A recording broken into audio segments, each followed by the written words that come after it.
Hola, soy Patricia Barciela, vengo de los museos científicos coruñeses. Es un placer, de verdad, estar aquí hoy, y no lo digo por aquello de que hay que decir siempre estas palabras de que es un placer, ¿no? Realmente lo es, porque, vamos a ver, vengo de un museo de ciencia, trabajamos en un ámbito, si queréis, ligeramente o muy diferente al que trabajáis, creo, la mayoría de vosotros.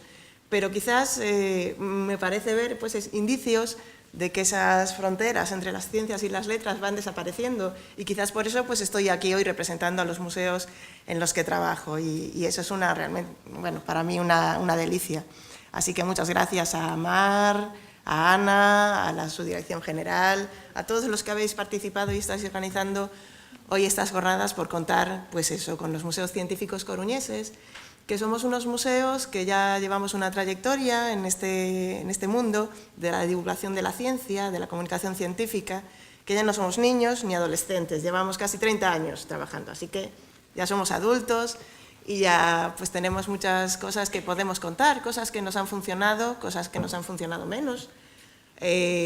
Como antes decía Óscar, nos encanta la acción, nos encanta ir haciendo cosas, ir probando, nos cuesta escribir. Y aún así, bueno, pues quería proponeros hoy que hagamos un pequeño ejercicio, si queréis, teórico, pero muy ligerito, ¿eh? Pues, así como resumen, los museos científicos coruñeses somos 3 museos que pertenecemos al Ayuntamiento de La Coruña, por lo tanto somos museos de titularidad pública. Como os decía, llevamos casi 30 años en esto. El primer museo de ciencia que hubo en España fue el de Cosmocaixa, en Barcelona, allá por el 84, del siglo pasado ya. Y luego, pues en el 85, nació el primer museo coruñés, la Casa de las Ciencias, de titularidad, como os digo, del Ayuntamiento de La Coruña. Fue el primer museo público dedicado a la divulgación de la ciencia. Con el tiempo, con el apoyo del público, como no, si no, no podría ser de otra manera, nació la Domus, que es un museo dedicado exclusivamente al ser humano. Y unos años después, en el 99, nace el Aquarium Finisterrae, que es un centro de ciencia también dedicado al mar, al medio ambiente, sobre todo al mar gallego, si queréis, pero en general al mar en todas sus dimensiones. Eso es lo que somos hasta hoy los museos científicos coruñeses, y que, como os digo, y lo resalto porque nos parece muy importante, estamos financiados, apoyados por nuestro ayuntamiento, somos unos museos locales. Cuando se hablaba del pequeño ejercicio, pequeño, teórico, que vamos a hacer hoy, pues que hace ya casi 10 años hicimos una exposición sobre los museos científicos que hay en España, que somos ya en torno a 30 también, ¿no? Y jugamos un poco a intentar definir cómo somos los museos de ciencia hoy. Hemos seguido también una evolución muy importante. Antes hablaba Óscar de esa evolución general de los museos. Si queréis, la llevo ahora un poquito más al terreno de los museos de ciencia. Y la propuesta puede ser, creo que es el ordenador, buscar 10 adjetivos que puedan servir para definirnos a los museos de ciencia, pero que a lo mejor también pueden valer para definirnos a los museos en general. Primer adjetivo, que yo creo que es común a todos nosotros, ser sorprendentes. La sorpresa es esencia en cualquier museo de ciencia, en cualquier museo en general que se precie. Siempre buscamos ese interés por mantener la sorpresa, llamar la atención de nuestros visitantes cuando pasan por la puerta, ¿no? Todos querríamos que el visitante entre y diga en algún momento, ¡guau! ¡Qué pasada!, ¿no? Ha valido la pena venir aquí. La sorpresa es la esencia de lo que hacemos. También queremos ser populares.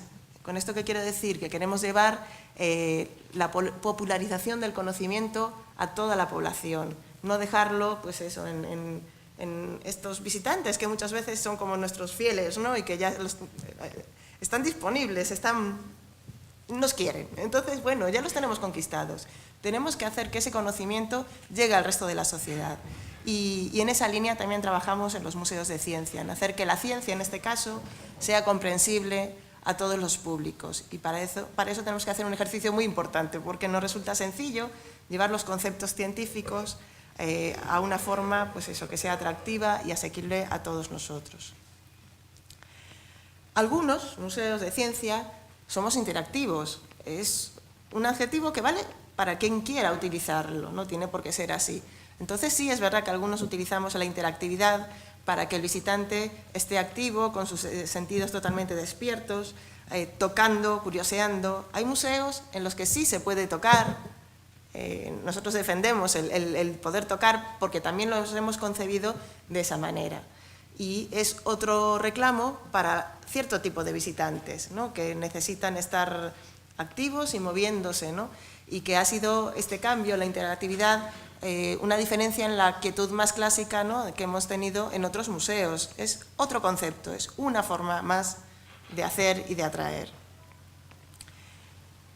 Pero yo creo que todos también queremos ser emocionales, queremos ir ahí al corazoncito de cada uno, que las experiencias que vivamos nos recuerden pues aquel día que yo había venido ya pues con mi novia cuando la conocí y recorrí, pues no sé, el Museo del Romanticismo, ¿por qué no, no? O pues no sé, os pongo aquí una foto. Esto es en la Domus, es un sitio donde pues es una cabina donde puedes entrar y ves nacer un bebé, ves un parto. Y allí sucede de todo. Casi todo es muy emocional, la verdad. Están las madres que enseñan a sus hijos pues cómo nace un bebé y les cuentan cómo nacieron ellos, y entonces se da ahí una situación pues que es muy emotiva. También tenemos a muchas, sobre todo adolescentes, que dicen, uff, yo esto ni de broma, no. Pero bueno, ahí sucede algo y tiene mucho, no solo en clave científica ni didáctica, tal, va mucho más allá, va a las emociones directamente. Entonces, ¿por qué no? Y lo hablabas antes también, Héctor, ¿no? Y lo piden mucho los no visitantes, que las emociones formen parte de nuestra visita. Podemos ser didácticos, cómo no. Podemos utilizar, pues no sé, en ciencia usamos más, si queréis, maquetas, distintas formas de exponer los conceptos científicos para que sean más comprensibles, para facilitarlos. A lo mejor eso también se puede llevar, el ser didácticos, y seguro que muchos museos lo hacen, para comprender mejor, para facilitar aquel concepto que queremos contar. Conceptuales. En los museos de ciencia, sobre todo, hubo un salto en un momento dado, con el Palais de la Découverte en París, en el que pasamos de enseñar colecciones maravillosas, objetos que nos extasiaban y aún nos pueden extasiar, a darle la vuelta también y querer contar un concepto, una historia. Y una vez que yo sé el concepto, la historia que quiero transmitir, busco el objeto que apoya mi historia. Ese es un cambio muy importante en la forma de enfocar, sobre todo en los museos de ciencia. O sea, podemos ser museos de objetos que nos ayuden a contar una historia, o podemos querer contar una historia. No sé, por ejemplo, puedo querer contar cómo es el sistema de Bernoulli y por qué el agua cuando se va por el desagüe siempre gira en el mismo sentido. Yo puedo tener ese concepto que contar, ¿no? Y como quiero contarlo, busco un mecanismo para poder hacer que el público lo descubra por sí mismo. O sea, que es darle la vuelta. Objetos, conceptos, podemos empezar por unos, podemos empezar por otros. ¿Cómo no educativos? Yo creo que casi todos los que estamos aquí hoy tenemos clarísimo que es un público fundamental al que tenemos que dirigirnos, y que cuando diseñamos las exposiciones siempre hemos de tener ese guiño educativo que hace que la experiencia de visita sea mucho más auténtica y nos atraiga pues a los centros escolares, que para muchos son una gran parte de nuestro público fiel. Podemos ser divergentes. Esto es un poco, a veces, pues si queréis, más arriesgado, más atrevido. Muchos museos, y donde lo probaron primero fue en el Exploratorium de San Francisco, que es el padre de los museos de ciencia modernos, es entender que el visitante puede ser el líder de su propia visita.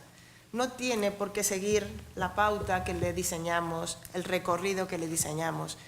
Él puede moverse por el museo en función de sus intereses y elegir aquello como si de una feria, si queréis, cultural se tratara, donde yo me quedo aquí porque soy una persona mayor y me gusta mucho cuando me hablan de arte y de historia, y me quedo en este otro módulo porque además me interesa muchísimo el cuerpo humano y esto es lo que me gusta. Pero no me gusta tanto aquel módulo que me habla de cine o tal, porque yo soy quien decide mi propia visita. Y no pasa nada porque me deje algún módulo sin ver o algún punto sin ver, porque realmente la experiencia es mía y yo la voy diseñando. Es un enfoque que a veces nos cuesta mucho, porque cuando diseñamos una exposición queremos que el visitante lo vea todo y lo lea todo, y eso no siempre es así, y casi ninguno funcionamos así tampoco cuando vamos a ver un museo, ¿no? Ni siquiera los que trabajamos en museos. Ser interdisciplinares. Eso en los museos de ciencia es muy importante para nosotros, porque siempre se nos achacó que, claro, como solo hablamos de ciencia, pues aquello es muy duro de digerir y podemos cansarnos demasiado durante la visita. Y fuimos entendiendo poco a poco que la visita es mucho más auténtica si la integramos en el resto de la cultura. Esta Gioconda que veis aquí es pues una Gioconda de gran tamaño que recibe a los visitantes en la Domus, que está hecha con fotografías de personas de todo el mundo. Cuando se abrió el museo se convocó a través de embajadas y revistas internacionales que quien quisiera enviara su fotografía para formar parte de este gran cuadro de la humanidad. Elegimos la Gioconda como símbolo, ¿no? Eso podría ser el rostro de la especie humana. Y un poco lo que queremos contar es que todos somos distintos, cada uno único, cada una de esas fotos es una persona de un sitio del mundo, pero todos formamos parte de una única especie, que es la especie humana. Entonces estamos recurriendo a un mensaje científico, un mensaje solidario, un mensaje artístico, porque estamos utilizando pues un cuadro representativo. Pero como esto, en nuestros museos de ciencia sí que utilizamos el arte, la poesía, la escritura, el cine, la escultura. Si nos visitáis algún día, cuando podáis, veréis que utilizamos todos esos reclamos porque creemos que integrar la ciencia en el resto de la cultura hace que la visita sea mucho más auténtica para el visitante y que podemos engancharlo más en un modelo determinado si pues tiene una referencia, pues no sé, al cine, a una poesía que le emocione, y a la vez puedo contarte algo de ciencia vinculado a eso. No hay por qué separarlo. Lúdicos, sí. En muchos museos intentamos ser lúdicos porque entendemos que la diversión es un baluarte, es la esencia de cualquier actividad humana de aprendizaje. Facilita muchísimo el aprendizaje. ¿Y por qué no? No hay que rechazar la diversión. Podemos hacer que algo sea más divertido y el aprendizaje será mucho más fácil. No tienen por qué ser todos los módulos así, pero sí algunos de ellos. Entonces, bueno, siguiendo en esta línea, cuando hicimos esta exposición sobre los museos de ciencia españoles, entre todos decidimos que, por ejemplo, en este caso sin más para los museos de ciencia, teníamos 4 señas de identidad, 4 prohibiciones, 4 cosas que no se pueden hacer. En el caso de los que somos interactivos, prohibido no tocar, porque queremos que se toque. Todo aquello que se ha diseñado para tocar forma parte de la visita y hace que el visitante esté activo, como decía antes, con los 5 sentidos abiertos. Está prohibido no pensar. Buscamos con cada diseño que se provoque alguna respuesta mental en el visitante, que se haga alguna pregunta que no tenía cuando llegó. Si se lleva más preguntas cuando se va que cuando llegó, mejor todavía, pero le hemos hecho pensar, algo se ha movido dentro de esa cabecita. También está prohibido no sentir, lo hemos hablado antes, ¿no? El aprendizaje que está relacionado con las emociones y que nos pone en una situación diferente, ¿no? Mucho más sugerente y mucho más abierta a captar todo lo que hay a nuestro alrededor. Y tampoco huimos de soñar, está prohibido no soñar, ¿por qué no? En ciencia muchísimas ideas, muchísimas teorías, muchísimos cambios paradigmáticos en la historia han tenido mucho que ver con los sueños y con ser atrevidos y con ser arriesgados. En la Casa de las Ciencias tuvimos una exposición donde podías vestirte de astronauta y la verdad es que había caras de chavales que era una gozada. Tenemos alguna foto por ahí donde les veías la cara de ¿por qué no ser astronauta? ¿Por qué no soñar? No está prohibido soñar y eso, bueno, pues es lo que perseguimos o al menos lo intentamos en los museos. Este era el pequeño ejercicio teórico que os sugería. Ahora, en el ratito que me quede, que no sé cuánto, aún tengo ratito, os cuento algunas experiencias de las que hemos llevado a cabo en museos, pero después charlamos más o eso, estáis invitados a conocernos cuando queráis. El Aquarium Finisterrae, un ejemplo de actividad, lo que decíamos, de participación, de intentar que el visitante entre hasta dentro, a los contenidos del museo. En la sala el acuario es un acuario especial en el sentido de que no solo tiene acuarios, sino que también tiene una sala de exposiciones, ¿no? Cuando pensamos en hacer los módulos, de qué íbamos a hablar en el museo, invitamos a todos los escolares gallegos a que nos hicieran llegar sus propias preguntas sobre el mar. Son preguntas que como adultos nos cuesta muchísimo que nos salgan a nosotros. Ya no tenemos, aunque quisiéramos, la frescura que tiene un niño, la curiosidad que tiene un niño. Entonces, pues eso, les invitamos a preguntar y nos llegaron preguntas del tipo: ¿por qué el agua es azul? ¿Van a desaparecer los peces? ¿De dónde viene la arena? ¿Los peces duermen? ¿A dónde va el agua cuando baja la marea? Y a partir de estas preguntas auténticas de los niños, diseñamos los módulos que íbamos a tratar, los temas que íbamos a tratar. Hicimos un módulo sobre la marea, hicimos un módulo para ver si de verdad los peces duermen o no. Resulta que no tienen párpados, duermen pero no cierran los ojos, entonces no es tan fácil ver cuando están dormidos. Y bueno, como esta experiencia donde directamente la pregunta del público entra y se refleja en el museo, hemos tenido otras experiencias. La más reciente, por ejemplo, fue una exposición sobre el cerebro humano en la Domus, donde hemos creado una gran red de neuronas. Cada neurona fue diseñada por niños de Galicia también. Juntamos como unas 700 neuronas, ¿vale? Cada una es un tamaño A4, imaginaos, elaborada como ellos quisieron, con alambres, con fimo, con plastilina. Cada uno utilizó su creatividad para diseñar su neurona, incluso las bautizaron. Está la neurona Depor, porque bueno, como somos de Galicia, claro.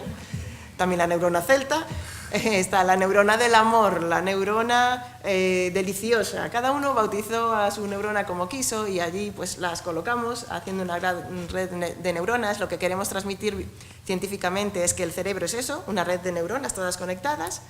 Y bueno, pues en un ordenador los chavales pueden buscar la fotografía de su neurona, porque como está ahí arriba no se ve muy bien.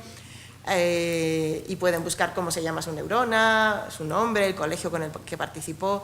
Y un poco vengo a deciros eso, que intentamos siempre que podemos, también fue la Gioconda, que antes os enseñaba un caso parecido, hacer que haya módulos representativos de los museos que nacen de la aportación directa de los visitantes. Para nosotros son las experiencias más satisfactorias, la verdad, que hemos tenido, pues eso, porque está el público directamente implicado. Otra experiencia, por ejemplo, es el Día de la Ciencia en la Calle. Es un día en el que llevamos la ciencia, como bien dice, a la calle directamente. La Casa de las Ciencias está situada en un parque muy importante en la ciudad de Coruña. Entonces ese día reunimos a unos 300 escolares que presentan sus propios experimentos diseñados en clase con sus profesores al público. Quiero decir que en este caso hablamos de niños y adolescentes que vienen con su colegio y exponen sus experimentos, por ejemplo, pues una mano que nos enseña cómo se mueven los músculos, o una pila que funciona con limones, o pues si las ortigas nos pican o no nos pican según respiremos o no respiremos. O sea, nos enseñan directamente al público que está allí visitando, porque es un día muy festivo además, donde vienen familias, abuelos, como no, que vienen a ver a sus nietos también. En general, bueno, es un ambiente muy festivo donde los protagonistas son los adolescentes que cuentan sus experiencias científicas directamente a la población. Es una actividad que llevamos haciendo ya 15, 16 años más o menos. Otros ejemplos. Estos son más recientes. En la Domus hemos abierto, veis las fotografías de la derecha, un laboratorio abierto le llamamos. Es un laboratorio tal cual, donde los alumnos, en este caso, cuando hablamos eso, el público adolescente, para nosotros fue muy difícil de conquistar, ¿no? Así como siempre tenemos muchas visitas de niños, los adolescentes se nos hacían cuesta arriba y además no sabíamos muy bien cómo engancharlos para que de verdad, bueno, pues se lo pasaran bien y sacaran provecho de la visita. Pues en este laboratorio abierto hemos diseñado una serie de experimentos directamente adaptados de los científicos. Por ejemplo, podemos hacer los avances de una vacuna que se está investigando contra la malaria. Los transformamos por un día en biotecnólogos y podemos investigar sobre el colesterol. Otro día les hacemos convertirse en químicos y sintetizar un trozo de un fármaco contra el Parkinson. Y esto lo hacen los chicos durante 2 horas y media que dura un taller en el laboratorio abierto que os digo, ¿no? Vienen con su centro escolar y bueno, yo Hablábamos de redes sociales. Para mí la mejor medida de verles las caras de ellos es lo primero, ¿no? Porque los ves cuando están enganchados, te das cuenta cuando algo funciona con un adolescente. Pero que salgan y lo primero que hagan es mandar por Twitter la foto de esto, moló un montón, ¿no? A sus amigos y tal. Para mí fue la mejor medida porque lo dicen ellos, ¿no? A veces cuando le preguntas a un adolescente, él te dice lo que tú quieres oír muchas veces. Entonces, cuando lo dicen de verdad entre ellos, es cuando te da medida de que aquello parece funcionar, ¿no? Exploradomus, que veis a la izquierda, es otro programa más para niños pequeños en fin de semana, donde buscamos que la ciencia sea lo más lúdica posible en ese caso, ¿no? Entonces les hacemos hacer experimentos de la ciencia de tu entorno más directo. Por ejemplo, la ciencia que hay en la cocina. Entonces hacemos que una salchicha se convierta en momia, ¿no? Y jugamos también con la maicena, que es bueno, si lo probáis en casa es muy divertido. Si diluyes maicena es un elemento de lo más curioso, que cuando hundes la mano lentamente pues te hundes, pero cuando le das un golpe muy fuerte se convierte en algo totalmente rígido que no deja entrar la mano. Bueno, es una cosa de eso que dices, wow, magia, ¿no? Ciencia, ¿vale? Pero a veces parece magia, ¿no? Entonces, bueno, experimentos en esa clave, ¿no? Ciencia de la cocina, ciencia en el cuarto de baño, ciencia en el patio, ciencia muy lúdica, porque estamos hablando del fin de semana. También hay que venir a divertirse después de toda la semana de colegio. Otro tipo de actividades, premios y concursos. El premio Luis Freire es un premio, en este caso para escolares de la ESO, donde ellos plantean sus propias preguntas y hacen una investigación y vienen a defenderla después a la Domus delante de un jurado. Ejemplo de investigación, os hablaba antes de las ortigas. En un centro investigaron, no sé si os suena eso, de que te picas con las ortigas. ¿Las ortigas? ¿Sabéis lo que son las ortigas aquí? ¿No? Sí. Digo, a ver si era muy gallego, ya no sabía. Si era palabra gallega era la duda. Bueno, las ortigas se dice que cuando las tocas y estás conteniendo la respiración, no te pican. Es un dicho popular. Bueno, pues estos chicos investigaron si eso era cierto o no. Liaron a 100 chavales del instituto para picarles y ver si sí o si no resultaba aquello, y se comprobó que realmente da igual que aguantes la respiración o no, te picas lo mismo, ¿no? Entonces, bueno, como veis, aquí lo importante es que la pregunta sale directamente de ellos, es una investigación original de ellos y que ellos luego la tienen que defender delante de un tribunal, que no es cosa fácil. Y es un premio pues también que lleva ya muchos años y le tenemos mucho cariño. Los Primas Casa de las Ciencias son unos premios ya a nivel nacional sobre divulgación científica, donde se premian pues, el mejor libro editado el año anterior sobre divulgación científica, el mejor artículo periodístico, el mejor programa de radio, la mejor obra de teatro. Son premios eso, con una trayectoria ya de 20 y tantos años y que ya tienen un alcance más nacional, y que realmente lo que buscan es reconocer toda esa labor de comunicación científica, a veces tan escondida y tan olvidada, porque hay que hacerla salir también a la luz. Entonces, bueno, esto es un poco el salirnos del museo ya y diseñar actividades que tengan un alcance ya más allá de las paredes de nuestras instalaciones, ¿no? En esa línea también de salirse del museo, llevamos también un tiempo haciendo monografías, le llamamos de actualidad científica. ¿Esto qué es? Vemos un tema polémico, como fue en su momento la clonación humana, aunque aún continúa siendo polémico, como fue el cambio climático cuando surgió y había detractores y no sabíamos muy bien si aceptar si eso sucedía o no, cuando fue, por ejemplo, el accidente nuclear de Fukushima. Entonces, buscamos preguntas de la gente sobre esos temas que nos preocupan a todos. Aquí nos las puse, pero también hicimos una sobre las vacas locas, que tanto nos preocupó a todos, si comer o no carne de vaca, cuando fue aquel momento. Entonces, bueno, buscamos las preguntas de la gente y elaboramos un documento respondiendo a esas preguntas de inquietud. Y distribuimos ese documento en los periódicos, un domingo determinado, en los periódicos regionales en Galicia, para intentar colaborar a la hora de tranquilizar y de dar a la población información contrastada, rigurosa, y bueno, y si a veces tenemos que decir cosas que realmente son duras y difíciles de aceptar, intentamos decirlas también. Eso, son temas polémicos y son delicados de tratar, pero creemos que desde el museo podemos abordar también ese tipo de educación científica que va más allá de de nuestra actividad dentro de las salas. Estamos participando también en varios proyectos europeos que por un lado nos permiten pues, recabar fondos, como no, aunque somos museos públicos, los presupuestos son los que son, todos sabemos que en la mayoría de los casos están bajando y entonces tenemos que buscar otras maneras también de financiarnos y bueno, hemos ido captando fondos, en este caso en Europa, como os decía, y además la ventaja de esto también es que nos permite pues, pulsar otros temas, otros ámbitos, otros públicos que hasta ahora no habíamos tocado. No sé, por ejemplo, proponeros KICS, este es un proyecto que estamos ahora desarrollando que tiene que ver más con tecnología y donde invitamos a los participantes, jóvenes y adultos, a trabajar en esta línea que ahora se lleva mucho del do it yourself y todo esto, ¿no? Donde vienen a pues, aprender a fabricar sus impresoras 3D, a trabajar con arduinos, bueno, todo un mundo tecnológico que yo por mi parte estoy descubriendo también y que bueno, que tiene muchísimo gancho entre la población y entonces, bueno, pues estamos abriendo ahí un camino, ¿no?